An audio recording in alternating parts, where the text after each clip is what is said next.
introduction, the catalog that shouldn't exist. The listing arrived as a single-page PDF with no logo, no broker, and a warning that read like a dare. Inventory every room. Catalog every item. Do not measure hallways twice. Ignore the tapping after 3:07 a.m. Never admit how many people you came with. If a door appears where there wasn't one, that's not a door. I'm an estate sale cataloger. Museums, banks, and the kind of attorneys who speak in iron filings hire me to walk through dead people's houses and count what the living will soon argue about. I bring a barcode gun, a 360 degrees camera, a laser measurer, and a voice that can sound neutral in rooms that want you to take sides. The house was called the Brink because it perched on the edge of town, where the river bent away like a horse, snatching its head from the street. It looked like it had been persuaded to keep existing a few years longer than it meant to. 3 stories, Queen Anne ribs under flaking paint, porches staggered like breaths. Auction date in 8 days. Beneficiary, the city. I drove out on a Wednesday with a bright orange tape measure and the kind of confidence that comes from having survived other people's ghosts. The iron gate swung open before I touched it. That should have been a clue. Audio note, I said into my recorder. Job, the Brink. Arrival 2:11 p.m. Weather, overcast. Smell, rain, iron, starch. Rule set, acknowledged. Something in the foyer hummed in reply. Not electricity, older, like a refrigerator's ancestor, remembering how to purr. I worked the way I always work. Start left, move clockwise. Never let a room convince you it is the last. I tagged rugs, lamps, portrait frames gone fox brown, a walnut escritoire whose drawers sighed old breath. I measured the parlor at 17.4 by 15.9, wrote it down, blinked, and watched the long wall press inward by the width of a pencil. I wrote that down too. It's the only way to talk back to rooms like these. You make them argue with ink. The staircase rose in a dignified C, banister slick from 100 years of hands. Beneath it, a door had been painted the color of the wall, a door that didn't show in the floor plan the city sent. It wasn't there. So said the drawing. But a draft slid under it anyway, carrying the smell of wet paper. Not a door, I told myself, and the house, and the part of my brain that likes to test fences. Not today. I should have left then. Instead, I tagged the grandfather clock by the dining room arch. And when my barcode gun chirped 0001, the clock chirped back 0002 on a note like a throat clearing. Do not admit how many people you came with, the PDF had warned. I came alone, I said. The house did not believe me, part by the first rule of hallways. By night, the Brink's hallways didn't end. They tapered into a kind of thinking. The wallpaper was lilies the color of tea. Every fourth bloom had been rubbed out with an eraser. The crumbs glittered in the lamplight like mica. I set the 360 degrees camera in the center of the upstairs landing and did a slow pan. The spherical feed stitched the banister and the sconce and my own stubborn face into a flattened world that almost looked normal. When I checked the loop an hour later, a second me stood in the landing, turned slightly toward the camera like a twin trying not to be seen. Her head was tilted as if listening. We held the same orange tape in our hands. Glitch, I said. Bad stitch. The second me lifted the tape measure to her ear like a phone. Down the hall, a door that had not existed at 7 p.m. breathed out a little of the house's heat.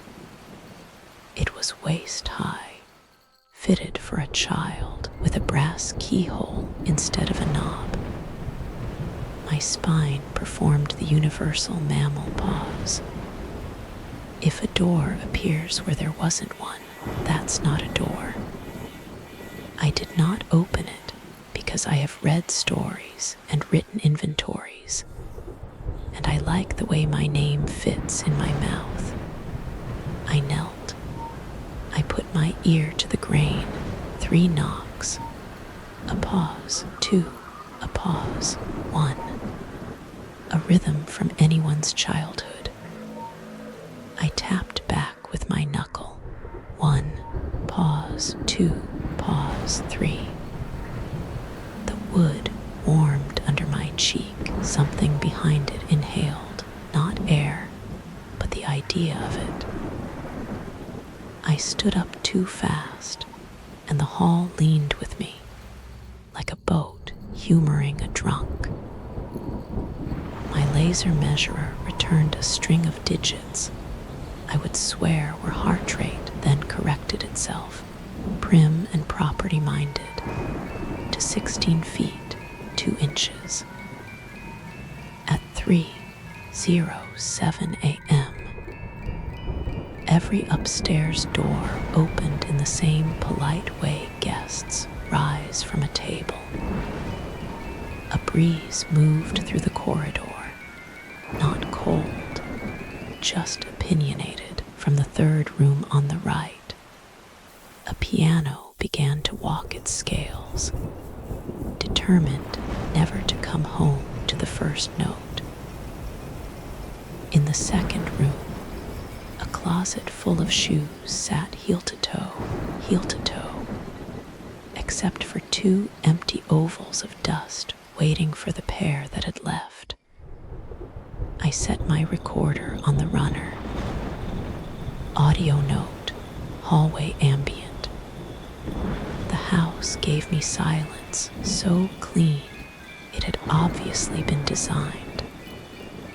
Then, under it, it placed a hum exactly 1 cent sharp, as if testing my ear. Who are you? I asked the corridor before remembering the rule about admitting numbers and names. A voice assembled itself from wood and wallpaper, not words yet, just the shape of someone trying them on, part Roman 2 lot numbers. You learn a house by what it repeats. The Brink repeated names. Not aloud, not to the ear. It put them in the places hands go, carved under the kitchen table where bored kids might press their weight.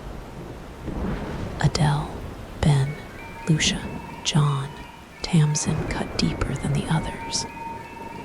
Roe, added later, clawed in with a ring.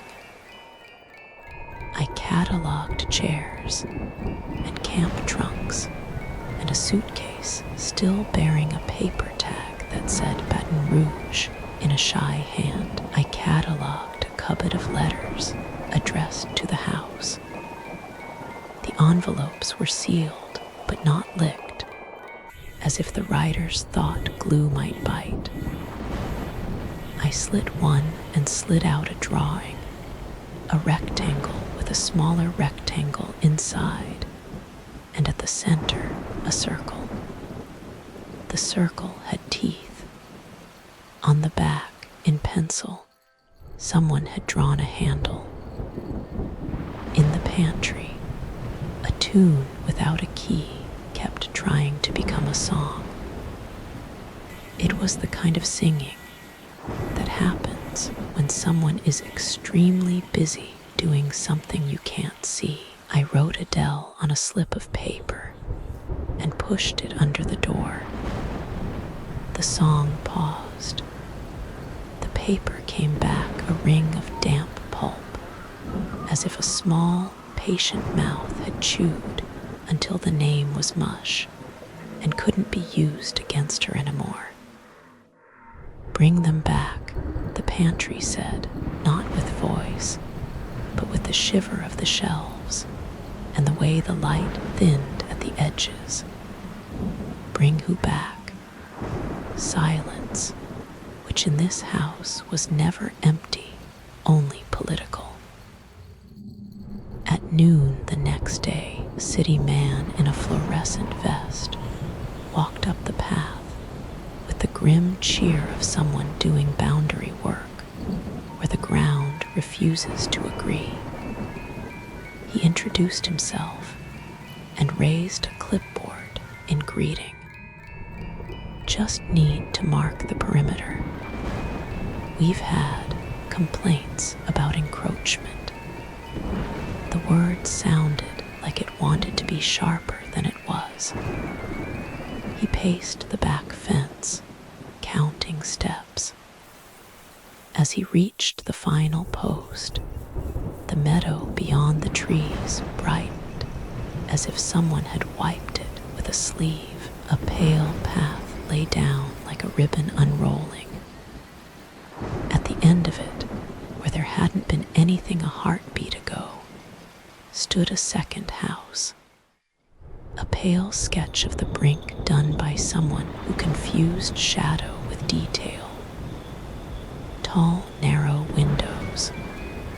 A roofline that lifted at one corner like a shrug. Don't, I said through the glass before he even thought about the path. Please don't. He didn't hear me, or he heard and interpreted as neighborly fussing.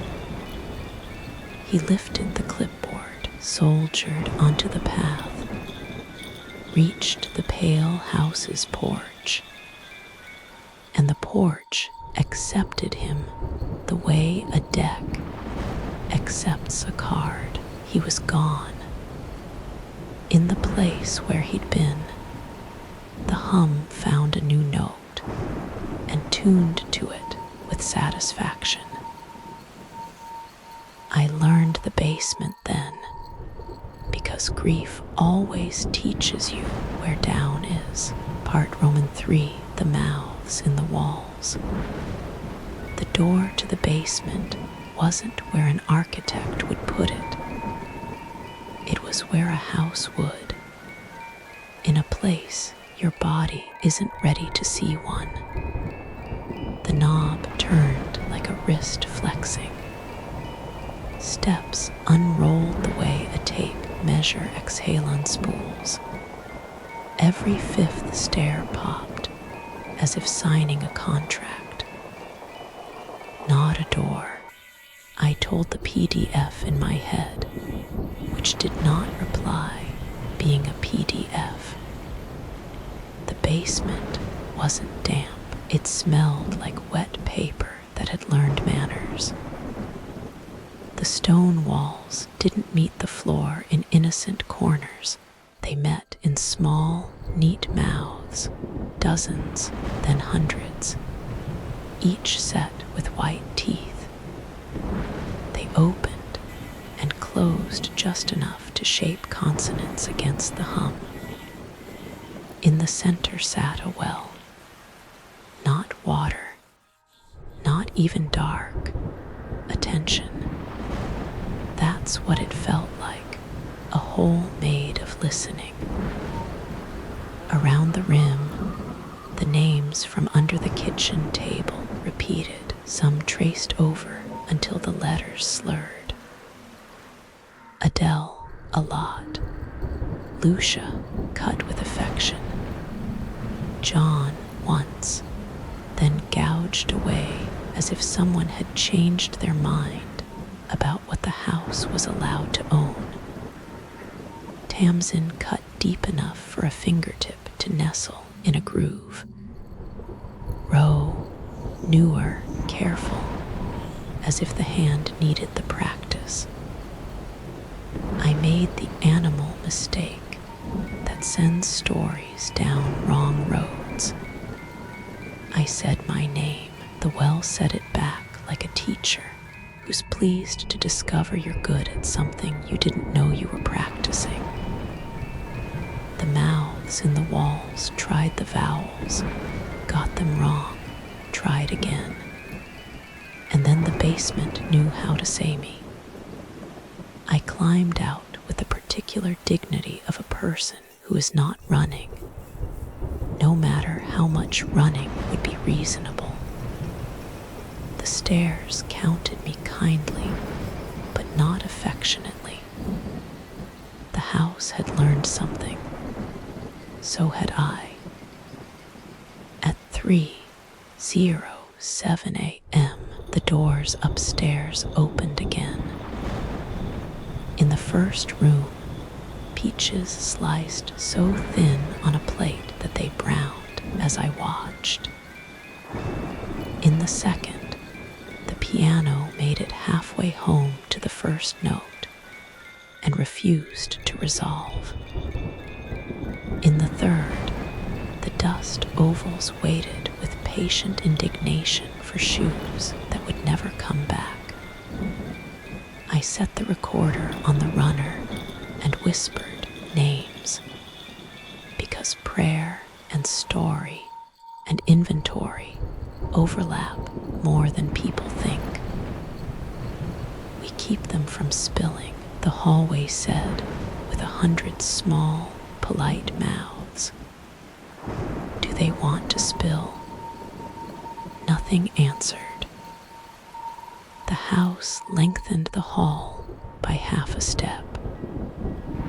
The clocks upstairs and downstairs agreed to disagree for 3 good minutes, and then found one another again, like old friends after an argument, part Roman IV, the ledger that writes back. I started keeping a second ledger, because the first one had a job, and the second one needed to tell me whether I was still me. Ledger 1, the estate's assets, lot numbers, values, photographs, measures. Ledger 2, what the house thought it owned. It turned out the Brink was a faithful bookkeeper. When I wrote Adele in Ledger 2, the pantry singing changed key and held it like a hand steadying a note. When I wrote Jon, the backyard path brightened from the far side in a way that made me think of a door held open with a foot. When I added Lucia, the upstairs bathroom mirror stopped delaying my reflection by a half second it shouldn't have had. When I wrote Quinn my name, the basement mouths said it back, and then, very carefully, did not again. I crossed the letters once. The paper bore the cut, and then healed around it, tear mending without glue. The city called on Friday.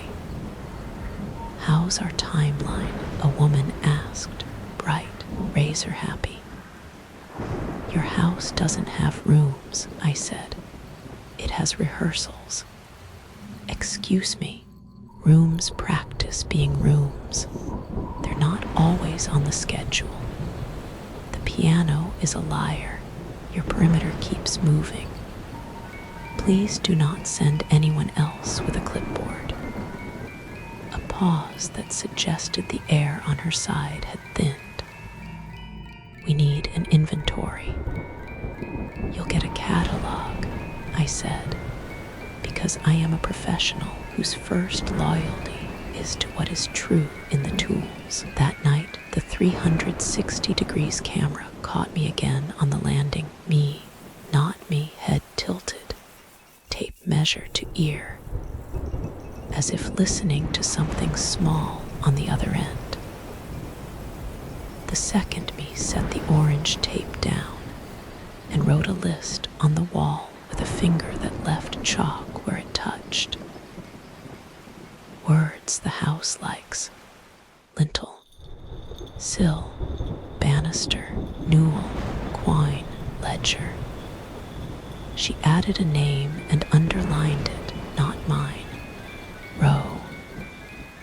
On Saturday morning, a man in a good wool coat and a bad tie came to the gate with the grim brightness of someone who would like you to think he is not frightened. He introduced himself as the city's acquisitions lead. "We'll need the catalog by Monday. If it's not ready, the auctioneer will simply improvise." "You can't auction a rehearsal," I said. "Every house sells," he said, which is a thing people who have never met a house like this say. He handed me a cardboard banker's box and left. The box was labeled ledger in block letters. When I opened it, there was nothing inside but a child's drawing. Rectangle inside rectangle, circle in the center. No teeth. The circle had a handle. Part V, the night the house practiced leaving.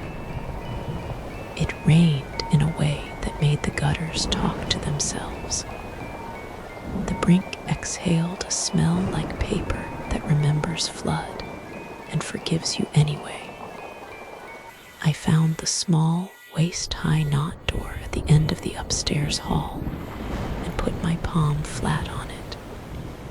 Warm, listening. "Audio note," I said to the recorder. "Trial. If I give the house a name that is not mine, will it let go of the ones it keeps?" I read the list I had. Adele, Ben, Lucia, John, Tamsin, Rowe. I added the city man with the clipboard because grief is a tax paid as you go. I added the number on the banker box. I said the house's name out loud for the first time. "The Brink," I said. "You're very good at staying. Try something else. Try leaving." The house went quiet in that special way a room can when it pulls its silence tight as a fitted sheet. The hum stopped.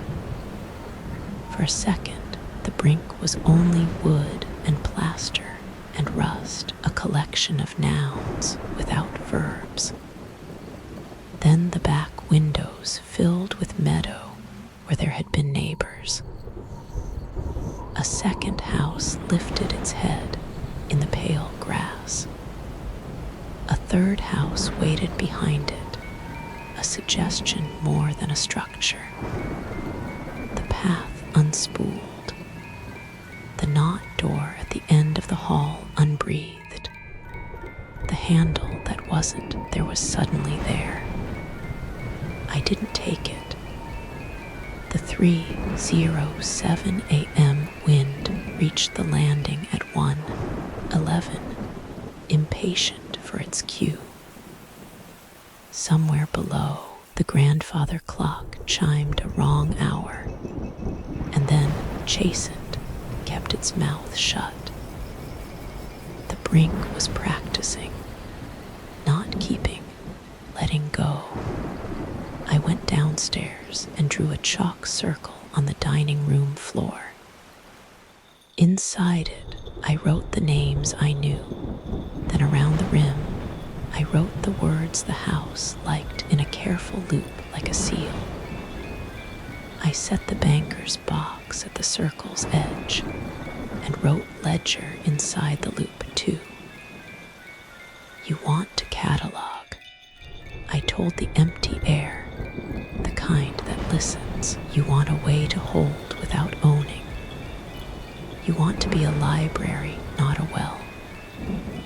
The pantry singing found a second note and kept it, stubborn as a child. The basement mouths shaped thank and swallowed the TH like a bead, tried again, made it softer, almost right.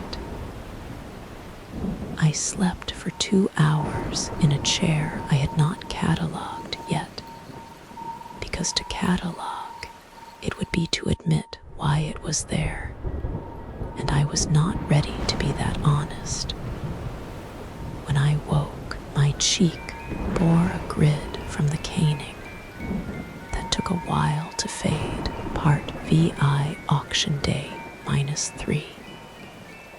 The city set out a sign on the curb, preview Sunday, auction Monday, cashier's checks only.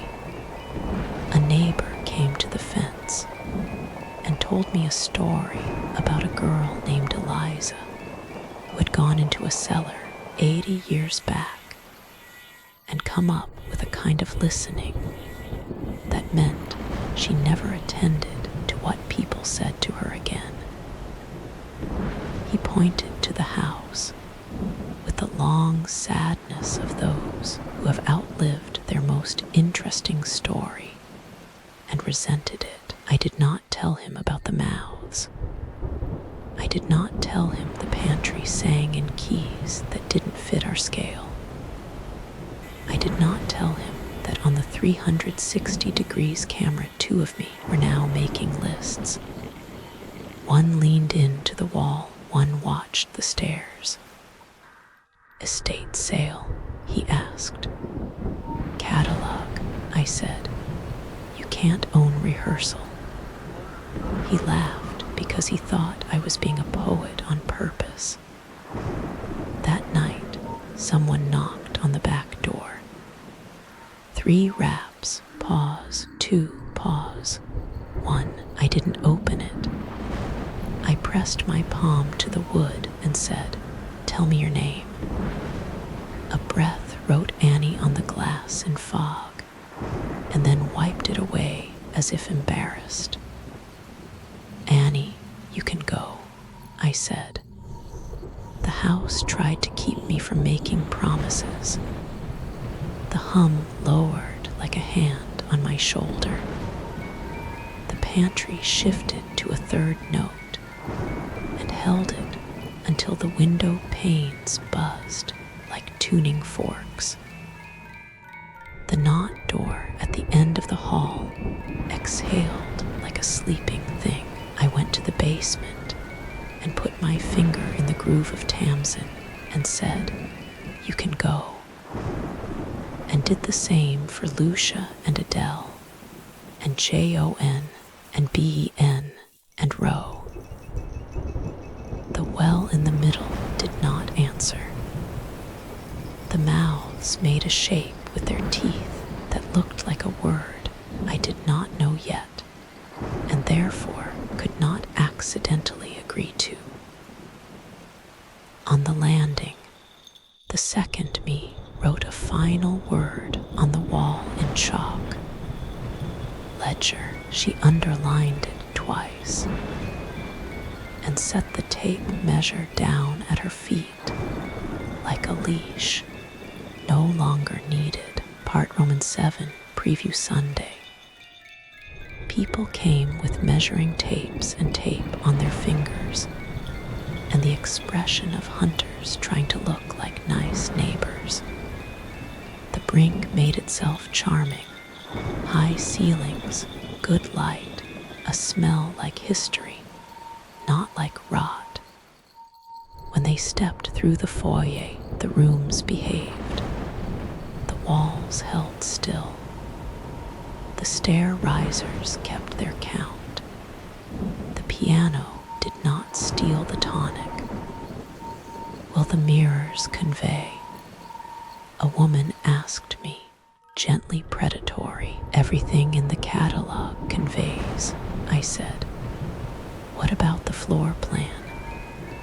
The floor plan is a suggestion, I said, which made her laugh in a way that promised to argue later. I watched the people who watched themselves in the glass. How many adjusted hair? How many shook their heads? How many mouthed their own names like talismans? I counted auctions in their pupils. Want, relief, hunger, superstition. I wrote nothing down. Ledger 2 stayed under the table with the banker's box, which hummed very softly like a refrigerator's ancestor. At 3:07 p.m., a curious echo moved through the rooms like a rumor finding its center. It wasn't the house's hum.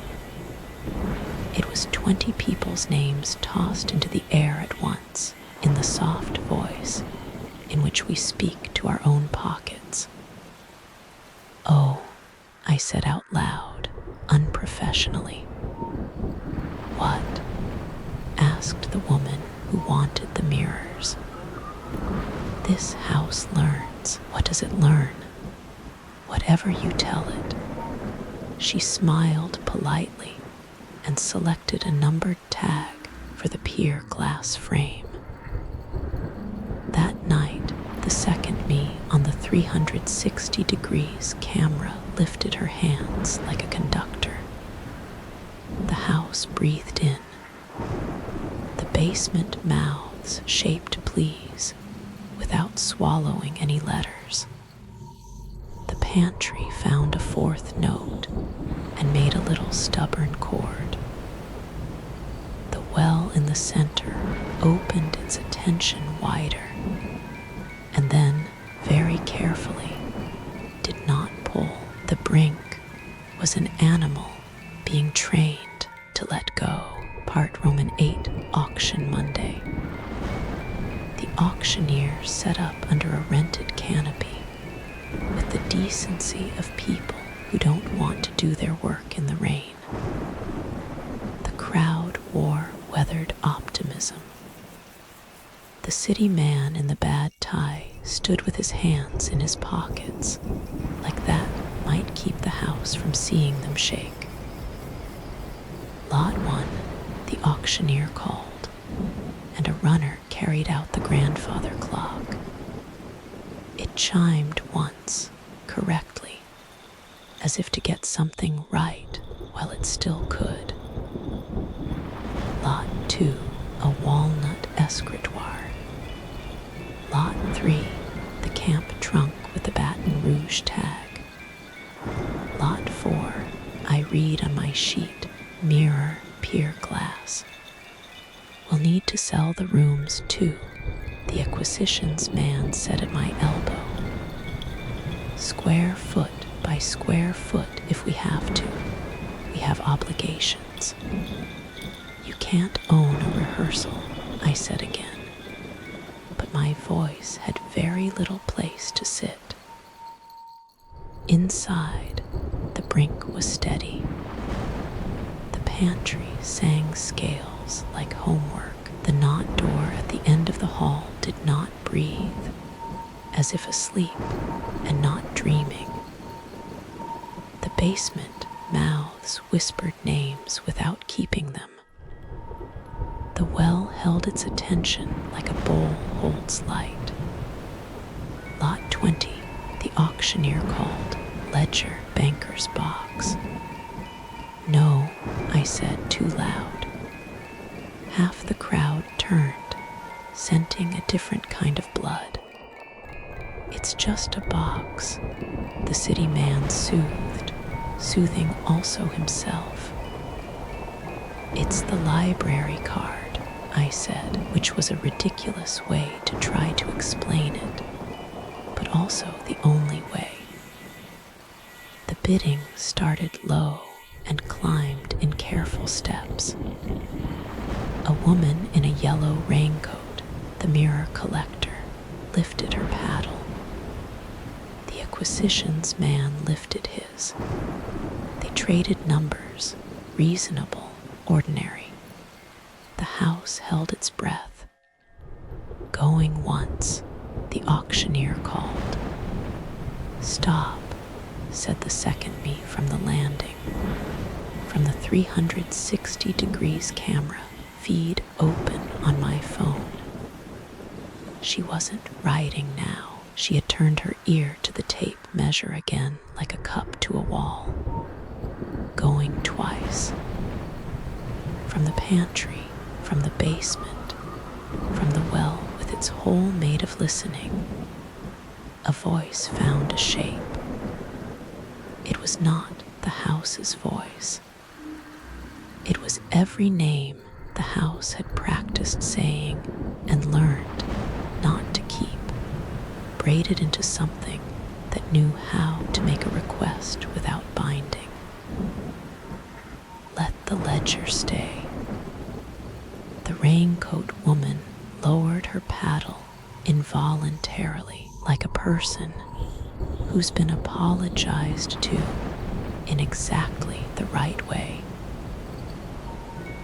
The acquisitions man put his hands all the way in his pockets and looked suddenly, terribly tired. The auctioneer blinked as if he'd lost his place in a story and was embarrassed to ask someone to repeat the last paragraph. Lot 20, he said, uncertain, withdrawn. The banker's box hummed once, satisfied. The house exhaled. We sold furniture. We sold rugs and lamps, and a piano that behaved like a repentant liar. We did not sell rooms.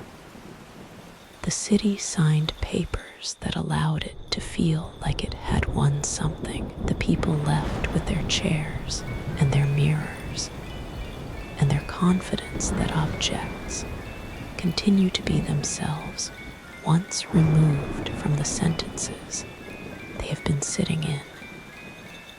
The Brink watched them go with the expression of a host whose party has ended kindly and exactly on time. At dusk, I stood on the front steps with the acquisitions man. What happens now? He asked. You take the money and patch the street, I said. I return the key. And the house learns to leave that an option. He tried to make it a joke and failed. For some things, part Roman 9 after. The Brink closed itself neatly. The banister smelled like lemon oil. The pantry did not sing. The 360 degrees camera finally showed me only me, which felt lonelier than it should have.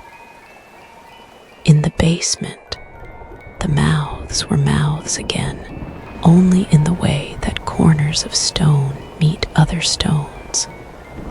The well was a circle with a polite echo, the kind any room makes when you test whether it's listening. I packed the barcode gun and the laser and the orange tape and the ledger, and left the banker's box under the dining room chair.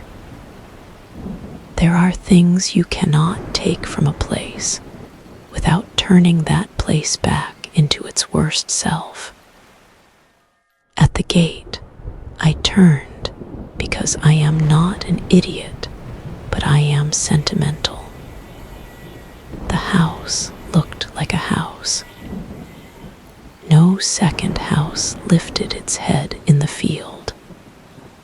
No path unspooled. The sign out front said sold in acrylic letters that looked strange and young against the weathered porch. I drove home. I returned the key. I wrote the report and attached the catalog and the photographs and the part where I told the city they could demolish or preserve. That either way the house could not be made to reconcile itself with the floor plan until it decided it wanted to. 2 weeks later, the city sent me a check and a polite note that read like someone trying on gratitude to see if it fit. The neighbor sent me a pie with a card that said Eliza in careful script. I did not know what to do with either thing. I put the check in the bank and ate the pie and dreamed about staircases that counted me kindly. 3 months later, because curiosity is just grief that never learned to sit, I drove out toward the river on a day when the sky had the old bruise color of storms that won't commit. The lot where the Brink had stood was a rectangle of dirt and rebar, ready for something soulless with parking. No house, no porches breathing in, no meadow pretending not to be meadow out back. The only human thing was a mailbox at the curb, leaning the way old men lean, mouth open. Inside, one envelope, thick paper, the good kind. No stamp, addressed in a child's block printing, to the house. I put it back where I found it and shut the box the way you shut a door, so a sleeping animal keeps sleeping. At home, the banker's box waited by my door. I hadn't brought it.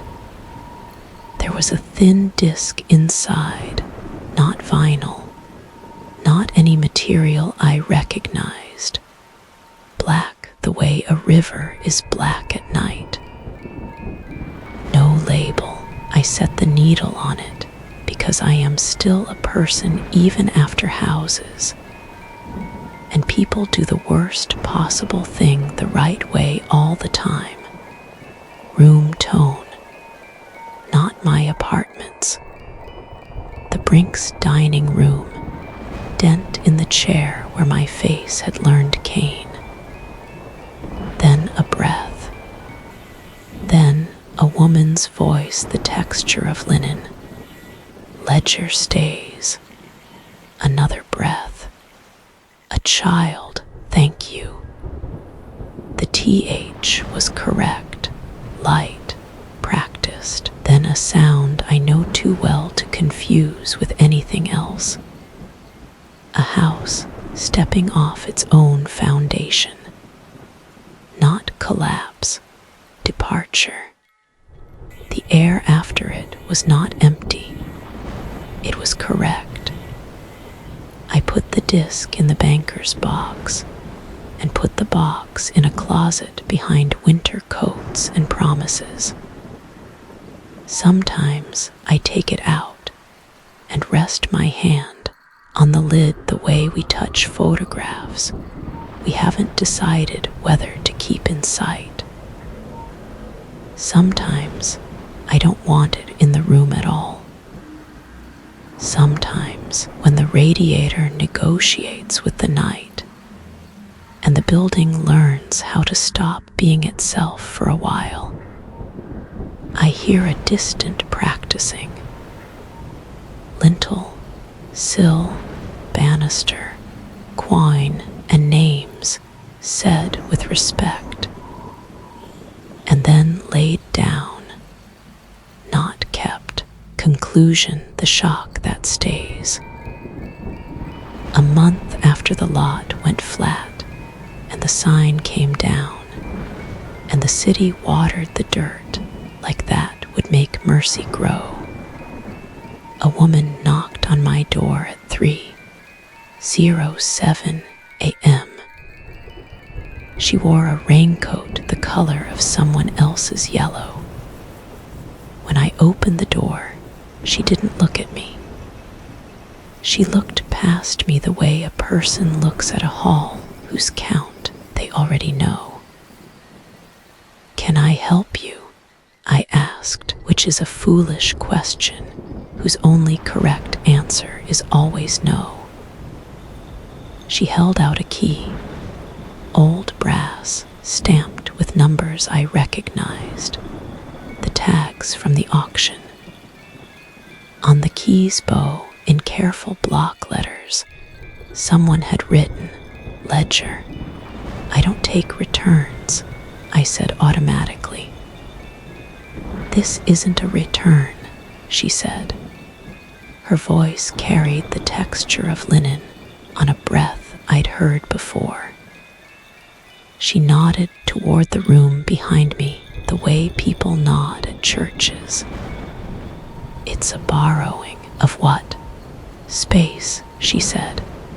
"Names. Exit."